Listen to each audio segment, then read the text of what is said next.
ಯಾರಪ್ಪ ಇದು ಹೊಸ ಎಂಟ್ರಿ ಯೂಟ್ಯೂಬ್ಗೆ ಅಂತ ಅಂದ್ಕೊತಾ ಇದ್ದೀರಾ? ಸೊ ಇವತ್ತು ನನ್ನ ಫಸ್ಟ್ ಅನ್ಬಾಕ್ಸಿಂಗ್ ವೀಡಿಯೋನ ನಾನು ಮಾಡ್ತಾಯಿದ್ದೀನಿ. ಸೊ ನಾನು ಯೂಟ್ಯೂಬ್ ಸ್ಟಾರ್ಟ್ ಮಾಡಬೇಕು ಅಂತ ಅಂದ್ಕೊಂಡಿದ್ದೀನಿ. ಅದಕ್ಕೆ ಬೇಕಾದಂಥ ಎರಡೇ ಐಟಮ್ನ ಝೆಪ್ಟೋದಿಂದ ತರಿಸ್ಕೊಂಡಿದ್ದೀನಿ. ಟ್ರೈಪಾಡ್ ಮತ್ತು ರಿಂಗ್ ಲೈಟ್ನ ತರಿಸ್ಕೊಂಡಿದ್ದೀನಿ ನಾನು. ಆ್ಯಕ್ಚುಲಿ ನಾನು ಇವಾಗಷ್ಟೇ ಸ್ಟಾರ್ಟ್ ಮಾಡಿರೋದ್ರಿಂದ ನಾನು ಕಮ್ಮಿ ಬಜೆಟ್ಗೆ ತರಿಸ್ಕೊಂಡೆ ಇದೆರಡನ್ನೂ. ಕ್ವಾಲಿಟಿ ಬಂದು ತುಂಬಾ ಚೆನ್ನಾಗಿದೆ. ನೋಡಿ ತೋರಿಸ್ತಾ ಇದ್ದೀನಿ ನಿಮಗೆ. ಇದು ಇದರಲ್ಲಿ ಬಂದು ಲೈಟಿಂಗ್ಸ್ ಕೂಡ ನಾವು ಚೇಂಜ್ ಮಾಡ್ಕೋಬೋದು. 3 ಕಲರ್ಸ್ ಬರುತ್ತೆ. ಇದೊಂದು ಕಲರು,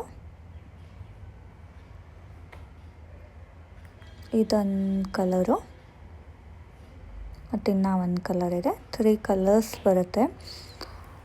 ತುಂಬಾ ಚೆನ್ನಾಗಿದೆ ಅನಿಸ್ತು. ತುಂಬ ಅಂದರೆ ಕಮ್ಮಿ ಬಜೆಟ್ಗೆ ಇದು ತುಂಬ ಚೆನ್ನಾಗಿದೆ. ಇದರಲ್ಲಿ ಅವರು ಇದು ಕೂಡ ಕೊಟ್ಟಿದ್ದಾರೆ, ರಿಮೋಟ್ ಕೂಡ ಕೊಟ್ಟಿದ್ದಾರೆ ನೀವು ಚೇಂಜ್ ಮಾಡ್ಕೊಳ್ಳೋದಕ್ಕೆ. Thank you.